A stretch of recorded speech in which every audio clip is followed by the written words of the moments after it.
사랑하는 성도 여러분, 2월 16일 금요일 아침입니다. 하나님의 은혜와 평강이 함께하기를 축복합니다.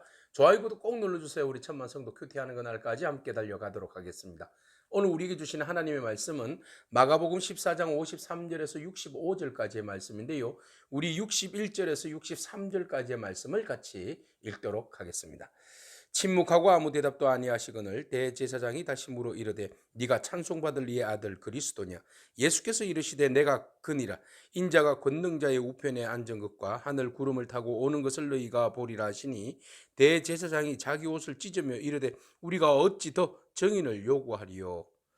예수님께서 겟세마네 동산에서 기도하실 때에 가룟 유다가 성전 경찰들과 함께 예수님을 잡으러 왔습니다. 군호를 짜서 예수님에게 입맞추고, 그리고 난 다음에 예수님은 끌려서 대제사장 앞에 서게 되었습니다.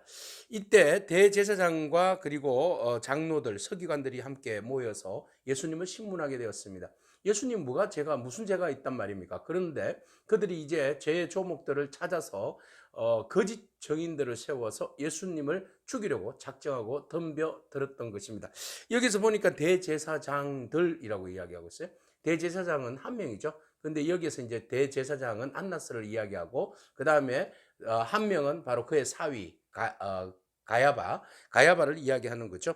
자, 이렇게 해서 이제 안나스가 그 예수님을 먼저 신문하게 됩니다. 그래서 예심 심판이라고 그렇게 이야기해요. 그리고 난 다음에 이제 가야바에게 넘길 때는 이제 공회의 재판이 되는 겁니다. 그래서 예수님을 예심 심판할 때에 모두가 다 함께 모인 그 사내들의 공회가 71명에 의해서 모이잖아요. 근데 뭐 그 순간에 71명이 다 모이지는 않았을 거고, 어쩌면 다 모여 있을 수도 있고, 그러나 그 미시나에 보니까 이제 23명이 가반수는 아니죠. 23명 이상이 참여하게 되면, 이걸 이제 통과하게 되면, 참여하게 되면, 찬성하게 되면 무슨 법이든지 통과가 되는 이제 건데, 그래서 아마 23명 이상은 모이지 않았나 이렇게 보는 겁니다. 자, 어쨌든 그렇게 모여서 종교 재판을 하기 위해서 예수님을 신문합니다. 이때 그러면 예수님의 제자들은 다 어디 갔습니까? 도망갔죠. 기도하고 준비하지 않으니까, 깨어있지 않으니까 도망을 간 겁니다. 그러나 베드로가 멀찍이 와서 보더라, 그죠? 예, 뭐 요한복음에 의하면 요한도 에제다도 역시 그 가야바의 그 안나스의 뜰에 들어가서 전체적인 상황을 지켜봤다 이렇게 말씀하고 있죠. 자, 베드로가 갔는데 적극적으로 마치 몇 시간 전만 해도 예수님 앞에 호언장담을 했잖아요. 다른 사람 다 배신할지라도 나는 절대로 배신하지 않겠다. 그렇게 해서 말고 기도 자르고 정말 용기 있는 행동하지 않았습니까? 그런데 그가 정작 예수님 잡혀가니까 자기는 도망갔죠.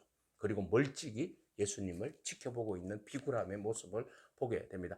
우리가 예수님을 따를 때 멀찍이 따르는 것이 아니라 적극적으로 예수님을 따라야 하는데, 우리가 베드로의 상황이라면 우리도 여전히 아마 베드로처럼 그렇게 멀찍이 배반하고 도망가서 그렇게 따르지 않을까 이렇게 봅니다. 그러나 우리가 그렇다고 우리의 그 합리화하거나 두둔하는 건 아니죠. 우리도 역시 성령 충만함 받고 말씀의 진리 안에서 예수님의 제자답게, 그들이 성령 받고 난 다음에는 십자가의 죽음 앞에서도 두려워하지 않았던 것처럼 오늘 우리가 예수의 진리 앞에서 성령 안에서 충만함을 받고 주님과 함께 십자가를 지고 주님을 따르는 그런 용기와 담력이 있기를 바랍니다. 주님을 따르려면 적극적으로 따르는 저와 여러분이 바랍니다. 멀찍이 따른 것이 아니라 적극적으로 말이죠. 자, 사내들은 공회에서 예수님을 신문합니다. 그런데 아무리 그 증인들을 세우려고 해도 서로가 말이 다르니까 증인을 세울 수가 없습니다. 왜? 재판에서 증인이 두 사람 이상이 말이 맞아야지만이 재판이 진행되기 때문에 그렇습니다. 그래서 재판을 찾는데 어떤 사람이 증언을 댑니다. 어떤 증언을 대는가 하면 예수님께서 56절 이후에 보니까 58절입니다. 우리가 그의 말을 들었는데 손으로 지은 이 성전을 내가 헐고 손으로 짓지 아니한 다른 성전을 사흘 동안에 지으리라 하더라 이랬습니다. 거짓말입니다. 그죠? 예수님이 헐어서 짓겠다 이런 이야기 하지 않았잖아요. 너희 다 헐라 그랬잖아요. 헐라 내가 사흘 만에 다시 살아나리라. 예. 성전을 헐라 그랬지 내가 헌다 하지 않았잖아요. 거짓증은 됐어요. 자, 이 말에 있어서 그들이 그 모함할 때에 예수님께서 성전을 헌다는 말은 이 사람 거짓 그리스도야 라는 것을 지금 모함하기 위해서 세우기 위한 이야기예요. 그리스도가 성전을 다시 그리스도가 오시면 다시 성전을 지으리라 하는 말씀이 구약 성경에 사무엘하 7장 13절, 스가랴 6장 12절에 나오거든요.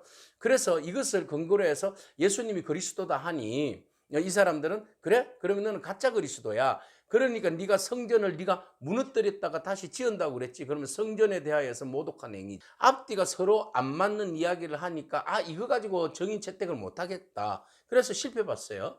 자, 그래서 예수님에 대하여서 거짓 증언이 아무리 거짓 증언을 해도 성전 모독죄는 어떻게 이제 혐의가 기소를 했지만 합당하게 어떤 찾지 못했어요. 자, 그래서 이것은 이제 끝나버렸습니다. 자, 그 다음에 가만히 듣고 있다가 아무도 대답하지 않으니까 예수님도 아무 말씀도 안 하고 아무도 대답 없으니까 대제사장이 다시 물었어요. 근데 뭐라고 묻는가 하면 61절에 네가 찬송받을 이의 아들 그리스도냐 이랬어요. 찬송받을 이의 아들 그리스도냐. 여기에서 찬송받을 이의 아들이라는 말은 어떤 표현일까요? 네, 하나님을 가리키는 거죠. 하나님의 아들 네가 그리스도냐? 네가 하나님이냐? 이런 말이에요. 그러니까 예수님께서 앞에서도 성전을 네가 헐라 그런데 주님께서 너희들이 헐라 내가 사흘 만에 다시 짓겠다 이렇게 말씀하셨던 그런 근거들을 이야기해서 보면 이들은 지금 그리스도라고 이야기하는 예수님의 주장에 대해서 반박하면서 또 그것을 예수님 입으로 말하게끔 해서 신성 모독죄로 몰고 가서 결국은 로마의 법에 의해서 십자가에 못 박아 죽여서 저주받은 나무에 달린 자마다 저주받았다고 했으니까 이 얘는 분명히 하나님의 저주를 받아서 심판을 받은 자야. 이거 지금 몰아가기 위한 그들의 그 프레임이에요. 이렇게 A, B, C, D로 해서 프레임을 짜서 얘는 하나님의 저주받은 자야. 하나님의 아들 아니야. 이걸 이제 몰고 가기 위한 거예요. 그래서 그 함정을 파놓은 겁니다. 그래서 이제 트랙을 싼 거죠. 함정을 파놓고 거기에다가 질문을 던진 거예요. 그럼 네가 진정 찬송받을 이의 아들 그리스도냐? 이렇게. 그죠? 예수님이 이제 죽는 마당에 뭐가 두려워요? 예, 그리고 그 사실이 맞고요. 그래서 예수님께서 예전에는 제자들에게는 비밀 사상으로 붙였는데 이제는 비밀로 붙일 이유가 없죠. 예수님께서 그리스도이신데요. 그래서 당당하게 이야기합니다. 내가 그니라 그랬어요. 내가 그니라. 내가 그리스도다. 예. 그리고 나서 예수님께서 당당하게 이야기합니다. 인자가 권능자의 우편에 앉는 것과 하늘 구름을 타고 오는 것을 너희가 보리라 그랬어요. 충격입니다. 우편에 앉는 것은 하나님께서 그리스도에게 예수 그리스도에게 권위를 주셨다. 그죠? 심판자의 권위를 주셨다. 그래서 구름을 타고 오신다는 것은 재림주로 심판주로 오신다는 거 아니겠습니까? 심판주로 와서 너희들을 심판하겠다. 시편 110편 1절 다니엘서 7장 13절에서 14절. 구름 타고 오시는 이는 하나님의 아들로서 심판주로 오시는 거예요. 내가 너희를 심판하러 오겠다는 거죠. 하나님이 나에게 권능을 줘서 너희들의 모든 것들을 그 하나님의 권위를 위임받아서 너희들을 심판하게 되는데 그 심판주로 내가 너희들 와서 다 심판할 거야. 이 이야기를 하니까 막 충격을 받는 거죠. 뭐라고? 네가 그리스도 하나님의 아들이라고. 그래가지고 막 충격을 먹고는 그들이 막 대제사장이 막 옷을 찢었어요. 옷을 찢으면서 어찌 내가 더 이상 더 정의를 요구하리요. 이 신성 모독의 말을 너희가 듣지 않았느냐? 이 일을 어쩌면 좋겠느냐? 이 얘는 사형에 해당한 죄를 지었도다.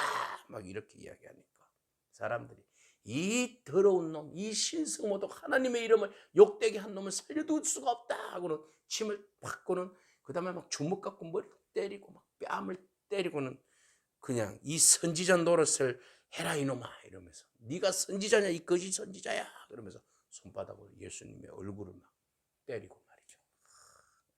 이런 몹쓸 짓을 해요. 몹쓸 짓을. 세상 사람들도 아니고 예?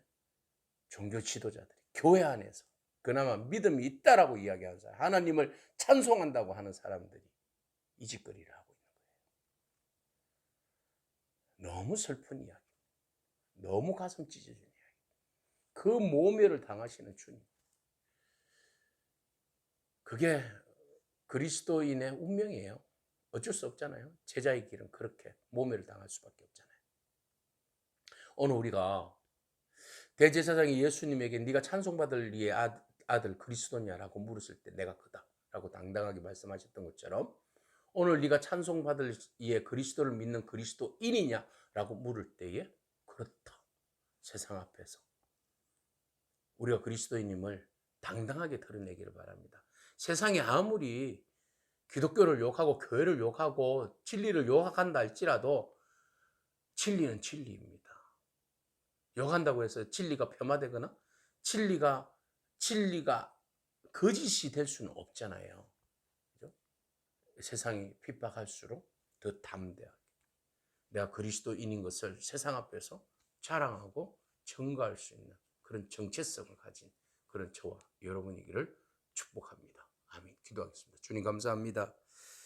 주님께서 하나님의 아들 그리스도이심을 온 세상 만방에 드러내셨던 것처럼 주님, 우리도 그리스도인임을 당당하게 드러내며 살게 하여 주시옵소서. 모든 모멸과 모든 수치를 기꺼이 받으시면서까지 우리 인류를 구원하시기 위하여서 그리스도의 길을 걸어가신 주님을 찬미합니다. 주님, 우리가 사역을 할 때에 아무리 힘든 일이 있고 누명을 쓰고 어려운 일 당하고 핍박과 조롱을 당한다 할지라도 사람 생명을 살리고 하나님 나라를 위하여서 헌신하고 나아가는 길에는 절대로 비굴하게 굴지 않도록 우리의 영혼을 지켜주시고 그 일들을 감당할 수 있도록 주여 인도하여 주시옵소서. 우리가 악한 자의 자리에서 거짓을 꾀하는 대제사장과 서기관들처럼 하나님 거짓으로 모의하는 자리에 서지 아니하도록 우리의 영을 깨워 주시옵소서. 감사드립니다. 예수님에게 하신 이름으로 기도합니다. 아멘. 오늘도 믿음으로 승리하길 축복합니다. 아멘.